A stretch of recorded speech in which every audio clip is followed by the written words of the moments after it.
I'm so proud to be back in my home state. I'll be back here quite a bit to support all the incredible candidates we have running in the elections coming up. But tell your friends, tell your family, get out and vote in the midterms. And folks, before you know it, we're going to be back here running for re-electing Donald Trump in 2020. I cannot wait. So with no further ado, I am so proud to introduce our 45th president, the savior of our country, my father-in-law, Donald J. Trump.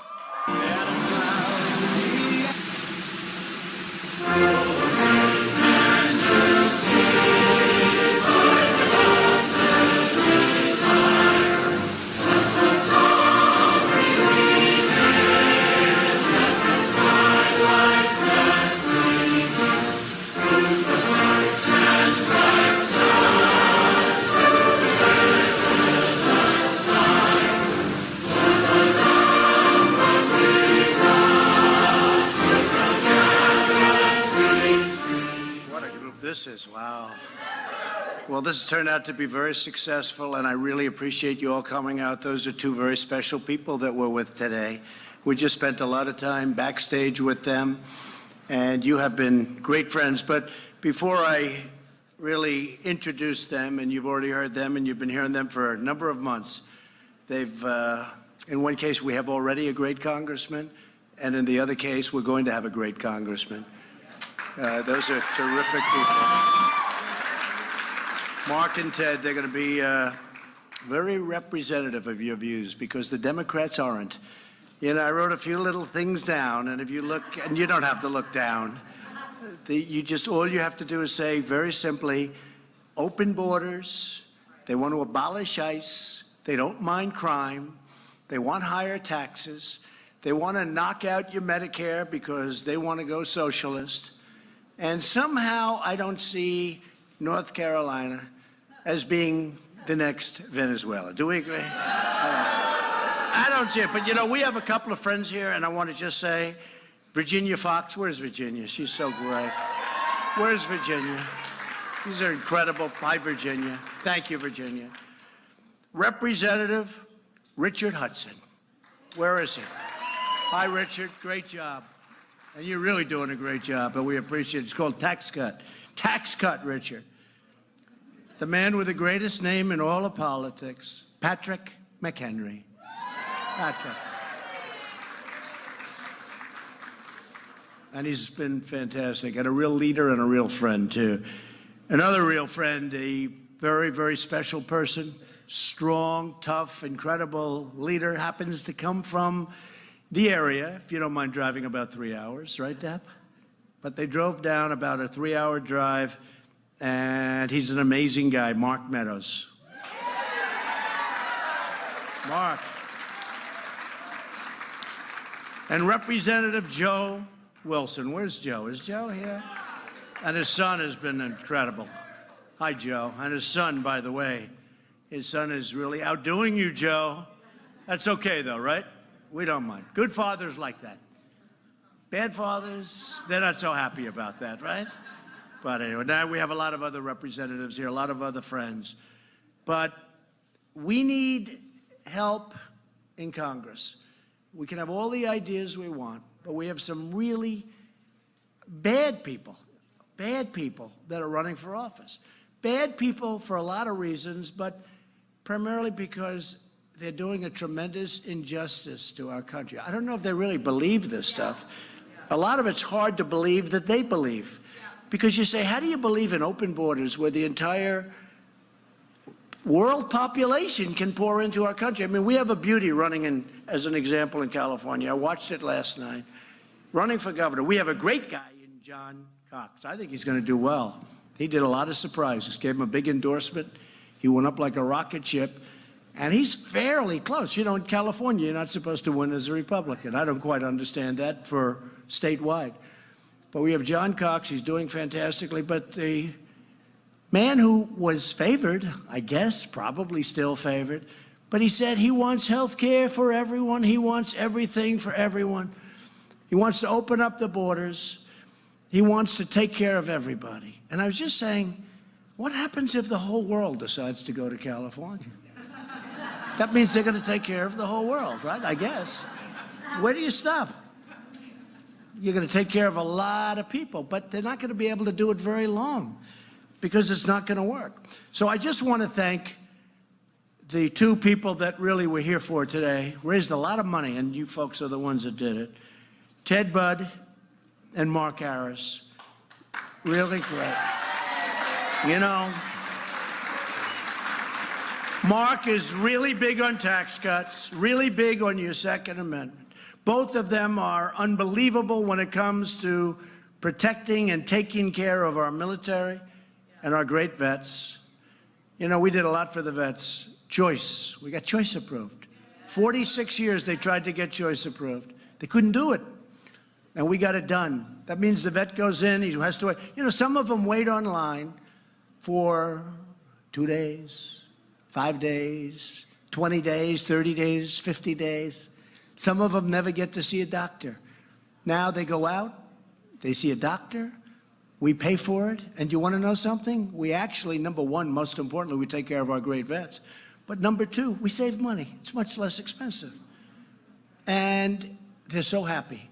For 46 years, they've been trying to get it through. It's hard to get things through, but I'm good at getting things through. And Mark Meadows helped. Mark Meadows helped. And Patrick helped. They all helped. Everyone that I mentioned really helped. Virginia. And we got it through. And then we have so many other things that we got through. And I wrote down a list of elements that, frankly, people wouldn't believe. And a lot of it has to do with trade, where we're doing very well. We had a very serious violation today because I gave an interview to Bloomberg yesterday. And I said, off the record, some things about Canada. Nothing bad. Fortunately, that would have been. But the kind of a comment you'd make off the record. And it says, off the record, and I gave a statement. It actually said. And they gave it out. And it's a big story today. But here's the good news. At least Canada knows where I stand. Because we can't have these countries taking advantage of the United States anymore. It's very simple. And we're not going to let that happen. And, you know, a man named Dan D'Amico, I've been working with this guy for like 20 years. Haven't seen him much. Does everyone know him? Yeah. Where's Dan? Is he around here? Come on. I didn't know him too much. I saw him a little while ago. I said, you're the guy that's been working on this thing like for 25 years. He's been working on more than any other single voice other than maybe mine, because I've been talking about it too. I was in the private sector, but I know when we're getting ripped off. I said, China's ripping us off. Japan's ripping us off. Mexico's ripping us off. Canada's ripping us off. The whole world is ripping us off. There's nobody that's not ripping us off. In fact, I thought I found a country, very small, located in South America. And I said, you know, I think we made actually a better deal with that country. It turned out I was wrong. It wasn't. Because I was going to talk to the president. I was going to say, what's wrong with you? You're the only one. But turned out they made a very good deal, too. Now, the whole world is ripping us off. Last year, we had $817 billion trade deficit. Did you know that, Mr. Meadows? 817, not million, but billion. A year, 817. Anyway, Dan would be this voice. It was like a voice in the wilderness. And I looked at him today, I said, but you failed. He said, no, I didn't. You got elected president, and look what you've done. He's right. He didn't fail. You didn't fail. It took us a little longer than we thought, right? Because, you know, some things are so simple. You'd say, how could it be possible that people don't see it? Like a country tariffs us, then we tariff them, and Congress comes down and they say, why are you tariffing? I say, because they're doing it to us. They say, but that's not free trade. I said, of course it's free trade. What's wrong with you? See, I don't call it free trade. I call it fair trade. Or I call it non-stupid trade. But I want to have Dan. He made a couple of statements, just for a second. He really has. He's a big steel guy, very, like, as big as you get. And he was just fighting a battle when he was the head of Nucor, right? Nucor. And now Nucor is spending billions of dollars opening up new plants because 6 months ago, I said, we're going to put a tariff of 25% on all the steel that's dumped in this country. They were dumping it. They were killing our steel companies. There were very few left. There were very few plants open. They were just killing us. And it was a very sad thing for me to watch. And you know what's going to happen, by the way, and I don't know if Dan agrees with me, but what happens is they kill your steel companies, and then they start selling your steel at much higher prices. You know, it's like a monopoly deal. But also, we need steel for defense. It's not like a regular industry. If we ever had a war, and I don't think we're going to have, our military is becoming so strong, $700 billion and $716 billion next year. And the stronger we get, the less likely it is that we have a problem, okay? That's the one thing I've learned. I learned that, you know when I learned that? In grammar school, I learned that. I learned that a long time ago. You learned that as a little boy playing baseball in the yard. The stronger you are, the less likely it is that you're going to have a problem. But I'd like to have Dan just say a few words about maybe what he's been through really quickly, what he's been through and where we are now. Because the hottest industry there is right now is the steel industry. And it was dead as a doornail. We were not going to have a steel industry in a couple of years from now had we not done what we did. So, Dan, come up and say a couple of words, please.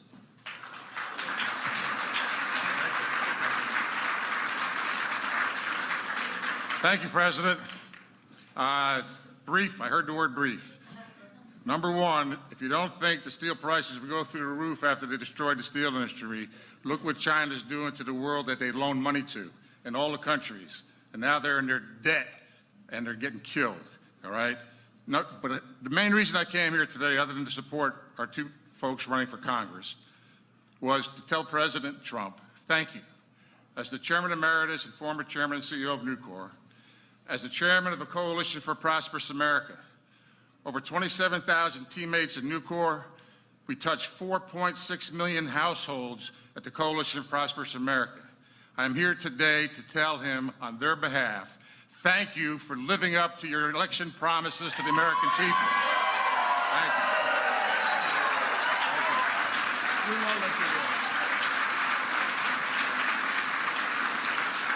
Thank you. Thank you, Dan. It's so great to see where, you know, one of Dan's competitors, U.S. Steel, I guess that was the biggest company in the world 50 or 60 years ago, and now it was, you know, it was very hurt, very badly hurt. And they're really back. And they announced they're opening up 7 or 8 new plants. They're going to do a lot more than that. Nucor's opening up plants all over the place. In many cases, they're brand new. I mean, they're spending $500 million, $750 million, all over the place. It's an incredible thing to see. I did ask Dan one question. If I didn't do what I'm doing, would you have opened up and be opening up new plants? He said, absolutely not. He said, absolutely not. We wouldn't be opening up, and it would be closing things, and we'd be closing probably the rest of it. But that's what was happening. We have a hot steel industry, and that's a great industry. We need it so badly. But I wrote down a few of the, and we don't have enough time because, you know, we'll, I don't know if this is on, is this live television? I can't believe it. Even every speech. Do we have, see, anytime you see the red light on, that means you're live, and there's red lights. But I wrote down just a few things. And it's, these are, each little dot is a thing that we've already done. And we have page after page. There's 2 additional pages here. That's right. And it would take a long time to read them all, but just a few. Almost 4 million jobs created since the election. Think of it. And remember this. Remember this. For Ted and for all of these people, including the ones that aren't here for any reason other than they're supporting Mark and Ted. The Democrats, they're going to raise your taxes. They're going to increase job-killing regulations. I think if Dan were up here now, I'm not bringing him back up, but if he were, if I asked you about which was more important, the tax cuts or the regulation cuts, it would be pretty close, right? Some people say regulations, but both is better. And they're going to shut down your energy. The crime is going to be rampant because when they open up the borders, the crime is going to be a disaster. They're going to raid your Medicare to pay for socialism. It's a big statement. They're going to raid your Medicare. They're going to take your Medicare, and it's going to pay for socialism. And if you look at Venezuela, that's a good example of current-day socialism. They're going to abolish ICE, so they're going to open borders and abolish ICE. These ICE people, these are great people. They're brave, they're tough.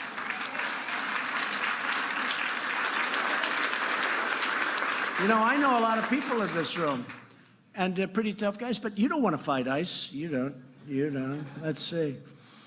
You don't. You might. You'll get your ass kicked, but you'll be in there. Those couple of guys might, at least for a little while. Then you say, I want ICE. Where's ICE? These are tough people, and they're good people. And if we didn't have them, we would have problems. Because you have towns all over the country where people came in through the Obama administration. They call it MS-13 and many other gangs. But MS-13 is the worst. They're like evil. You saw the speech last night I talked about them, so I won't go into it. But they're evil. They like knives better than guns because it's a much more painful death.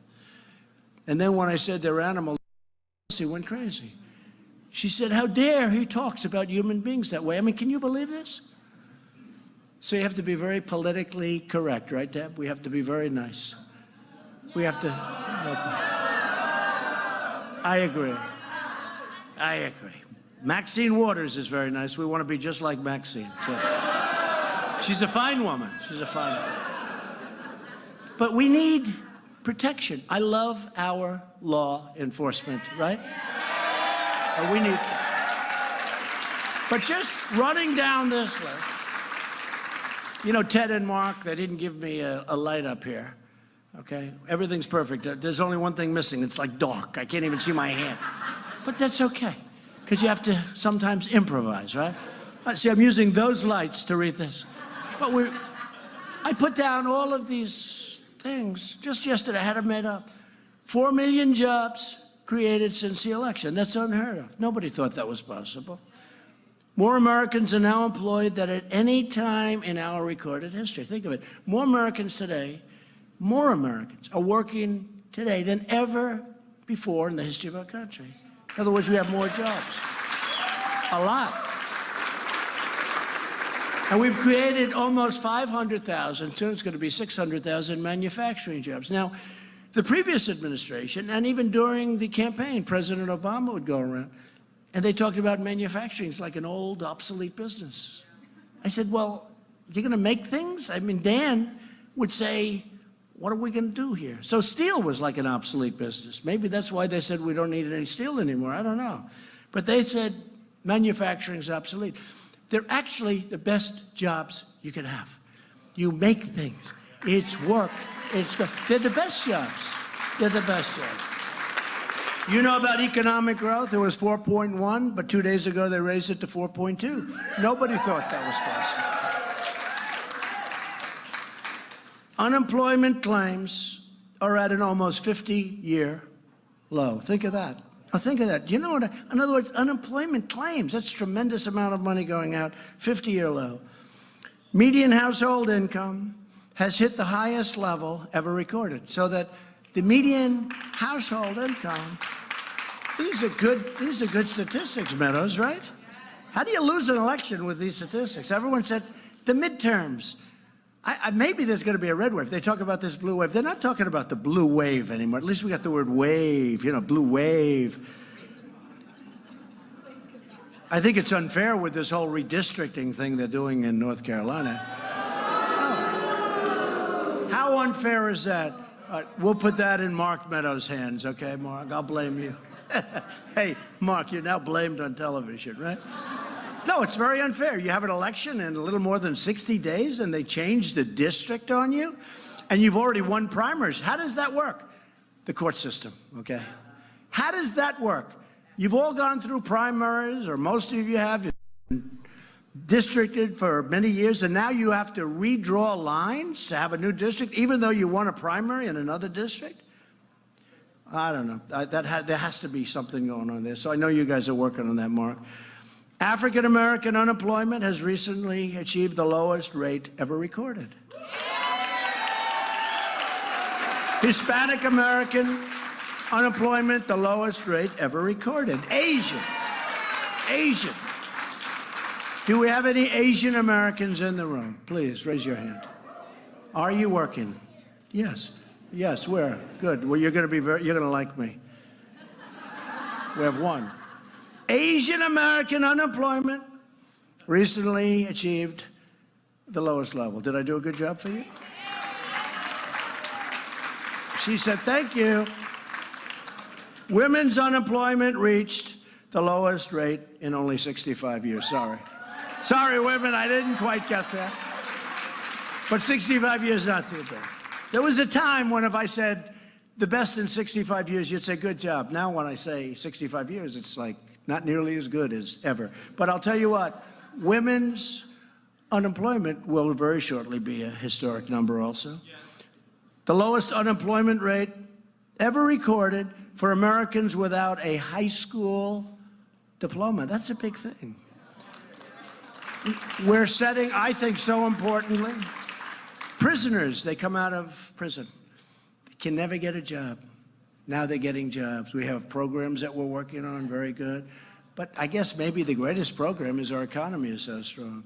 And employers are hiring prisoners when they might not have done it 3 years ago, 2 years ago, 5 years ago, 10 years ago. And I'll tell you what, I know one in particular that's so thrilled, cannot believe it, how good it's working out. And you know, a lot of times they come out, they can't get a job, and they end up in prison because they can't get a job. What are they going to do? Now they're getting jobs, and they're getting jobs at record numbers. The veterans' unemployment recently reached the lowest rate in 20 years, veterans, and that's going to be very historic also. 3.9 million Americans have been lifted off food stamps. This is just in a short period of time. We're training almost 5 million Americans to work in other places. We're doing it through great corporations, Walmart, FedEx. So many great companies are now spending a tremendous amount on teaching people, because they're doing it better than us. I mean, what are we going to do, open schools all over the place, which we do? But there's nothing like the big companies. Retail sales surged last month, and it's one of the highest years. It's really doing well, up 6%. 6%. That's a, you know, we're talking about, that's a lot. We signed the biggest package of tax cuts and tax reforms in history. We got rid of that horrible individual mandate in Obamacare. We've decimated Obamacare. And you know, to me, very important, we really had Obamacare defeated, but unfortunately, you could really say anybody that didn't vote is really the deciding vote. We didn't get any Democratic votes. None of the Democrats voted, and what we've done is we've decimated it. But if you look, we got rid of the individual mandate. That was where you had the privilege of spending a lot of money for the privilege of not spending money on bad health care. Think of that, what that means. Nobody's ever heard of a thing like that. You spend money so you don't have to spend money.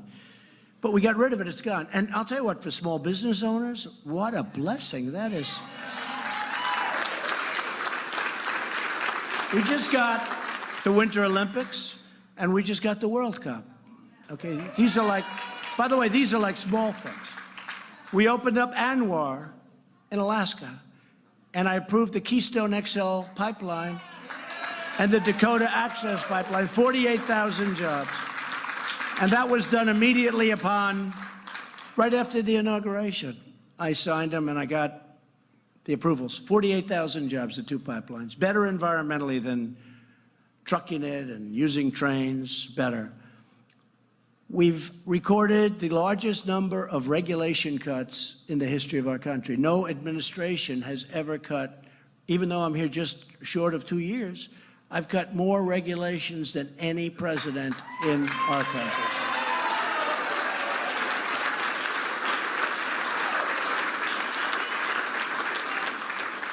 We did something that's interesting because to me it was very important. Right to try. This is a program where if a person's terminally ill, if they had money, they'd travel to other continents, they'd travel to other places. They were desperate. They wanted hope. And they traveled all over. They wanted hope. And what would happen is they just couldn't find anything. We have a great pipeline, but it takes a long time. It used to take 12 to 14 years. I've upped it very substantially. We have tremendous people over there. FDA, we have tremendous people. And what we're doing now with Right to Try is incredible. You sign a document and you try. And in many cases, it's going to work. And it's hope. It's hope. It's really something special. To me, that was very important. And it's not as easy as you think. Mark Meadows and all of these people worked so hard to get this done because, I mean, the insurance companies had problems. We got taken care of. The states had problems. The government had problems, liability problems. You give them something and they sue. I said, what's the purpose of not doing it? Well, sir, we don't want to get sued. Okay, that makes sense. But think of it. In some cases, they didn't want to give it because they didn't want to hurt the patient. But these are terminally ill patients. I said, they'll sign a waiver, and everybody signs a waiver now. But a lot of people are using it. Right to Try. It's such a great thing. Just one of the many things we've done. But it's so important. But the big thing is we're building our military stronger than ever before. All of these things are happening. We're taking care of our vets. We're putting great judges on the courts. We got Judge Kavanaugh, hopefully in great shape. He's a great judge, great conservative, wonderful person. Justice Gorsuch is doing a fantastic job on the Supreme Court. We withdrew from the horrible Paris Climate Accord. It sounds so pretty. It was going to cost us a fortune, and it was going to put us at a tremendous disadvantage. And we have cleaner air now than anybody. I want clean air. I want crystal clean water. We can do that. We don't have to pay trillions of dollars to other places. We can do it. And, you know, I did that. I said, boy, I'm going to get just absolutely slaughtered on this one. Guess what? People understand it. You know, China doesn't kick in like till 2030. And Russia kicked in at I think it was in 94 and 95, when air was not nearly as good. So they had a different standard. We kicked in immediately. And we can't change it. They said, well, you can change it, you have flexibility. But if we do that, all the environmental groups are going to sue us. Whereas China, they're not going to sue China. I have a feeling their environmental groups in China will not be suing President Xi. Okay?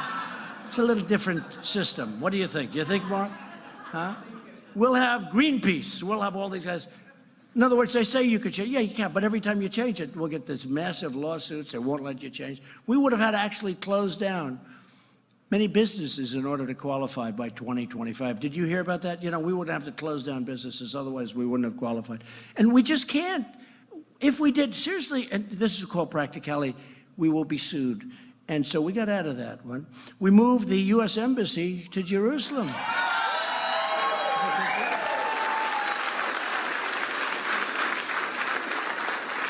Every president, practically, for many, many decades has promised that. We're going to move, and I now understand it. We will move our embassy to Jerusalem. You take a look at Obama, take a look at Bush, take a look at every one of them, Clinton. We will move, I mean, with such surety. And then they say, when are you moving the embassy? What? What? What? The president. Mr. President, when are you moving the embassy to Jerusalem? Next question, please. And I understand it, actually, because you know what happened? When the word came out that we were getting close to doing it, I was called by every country. I was called by countries I never even heard of before. I was called by everybody. Please don't move, please don't, please don't, please don't. I was called by very powerful countries, very big countries, very good countries, great friends, great allies, some not such great allies, but they're nevertheless. I was called by everybody. And I now understand why nobody did it. Because Clinton was, and Bush was, and Obama was. They were all, so they campaigned on it. But when it came time, nobody had the guts to pull the trigger. It's the right thing to do. It's the right thing to do. So I was going to do it like on a Monday, and I was getting these calls. Dan knows this little trick. I was getting these calls, and we must speak to the president about Jerusalem. We must speak to him. Please, please, kings, queens, presidents, prime ministers, perhaps a couple of dictators. Everybody. We must speak to the president about Jerusalem. So what I did, I was going to do it on Monday. This is like on Thursday. I said, tell him I'll call him back sometime next week. So I signed it up on Monday. Then I started returning the calls. Yeah, what can I do? Well, sir, it's a little late. You just approved it. Oh, I didn't know. What do I know? I didn't know. I'm sorry. But I understand why. I do understand why now they didn't do it. So we have a lot of things. We have a lot of great things we're going to be doing beyond this. Crime is a big, big thing with us. We've already started building the wall, and I can tell you these people are helping us with the wall. We need the wall. We have to have the wall. But we've started. We put 1.6 billion and now another 1.6. We need it faster. I could build that thing so fast, but you know, the Democrats are obstructionists. They're trying to hold back for border security, but it's not going to work. But we have to get Mark, and we have to get Ted, we have to get all these guys. These are incredible people you have in North Carolina. I want to thank also, you know, we had a tremendous victory. Crooked Hillary spent a lot of money in this state. She spent a tremendous amount of money. In fact, they had a thing, North Carolina will be the fire stop. I said, I don't know, why do you say that? Because Laura helped me so much here. Helped that she was born here. Help, right? She was incredible. She was working. And by the way, Deb, where are you? How about, you know, women for Trump, right? Women for Trump.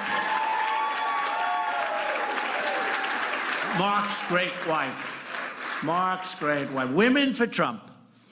At all times, at good times, at bad times. There's women for Trump, and I appreciate it. You were incredible. Without you and Laura and and a lot of the people in the show, we could. And we had a big victory. It wasn't like close, but the Democrats spent a lot of money in this state, and honestly, they didn't come close. And we're doing better now than we were doing then, because now we fulfilled. You know, this is a much easier campaign, because when I first started running, I said, we will cut your taxes. Okay, nobody believed it. We will do this. We will do that. Well, all these things that we've done, we will cut regulations. Does anybody believe we're going to cut the most in the history of our country? And I did it in much less than 2 years. More than anybody else done in, you know, in 8 years. In a 16-year term, okay? He didn't quite make it to the 16, but it was a 16-year term. Cut more regulations than any other president. So all of these things that we've done, what we've done for coal, what we've done for steel, what we've done for industry. I never thought, I knew we were going to do well because I saw the potential, but I never thought we were going to be at 4.2 this quickly. But we're going to go higher. I think we're going to go a lot higher. When we fix the trade deals, when we take care of our country the way it has to be taken care of, when we stop letting outside countries and other countries, many of whom aren't even allies of ours, rip us off financially. And it's all stopping. You know, you see what's happening. You see what's going on right now. When we make great trade deals, we have a tremendous way to go. And that all goes down to GDP. It all goes down. We protect these really rich countries. We get paid practically nothing, our military. We're protecting countries. I said, could I ask you a question? This country's loaded. They're very rich. They're worth trillions of dollars. Why are we paying for their military? Why aren't they reimbursing us the cost? And all you have to do is ask. Because for the most part, many of them wouldn't even be there if it wasn't for us. So we're asking, and we're getting very good results. You're going to see a lot of things are happening. We're doing great. It's very important that you help. Mark, could I ask you, please, and Ted, just to come up here for a second? Very, very important. These guys, these two guys, and I know them both, these two guys are special people, and they're going to do it. They're going to get in. They're going to help us make America great again. They're going to help us to keep America great, which is our new, with an exclamation point. They're going to help us to keep America great, and it's just really important that you get out there and you make sure that on November 8th, right? November 8th, 6th, same thing. That's right. That you, no, but, oh, did I like November 8th? There'll only be one November 8th. Oh. There's only going to be one November. But you get out there in November, you get out there November 6th, and you got to get everyone out to vote. I'm going to ask you just each to say just a couple of things to your friends and your supporters, but you two guys are special, and we have to get them down in D.C. So, Mark, why don't you start off? Thanks. Well, let me just say once again what a privilege it is to have President Trump here, and how thankful we are for all of you who have sacrificed to be here today. And Mr. President, thank you for bringing your message of hope, and thank you for bringing your message to encourage us. We need a Trump-cohen turnout on November 6th of 2018, and we're going to deliver in North Carolina. So I just want to thank everybody, and I want to especially thank my family. I have my girls here, my parents here, I have a brother here, and I know how important family is. We saw that just a few minutes ago when Laura introduced the president, and you can just see the glory of a family and how much he loves his family and how much they love him. And when I'm around the president, you can just tell how much this man loves our country, and you can tell it.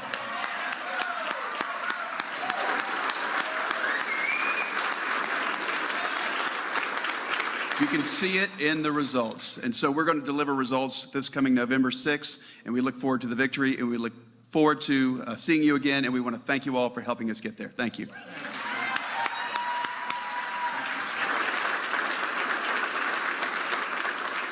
God bless you all. We'll see you soon. Thank you. Thank you.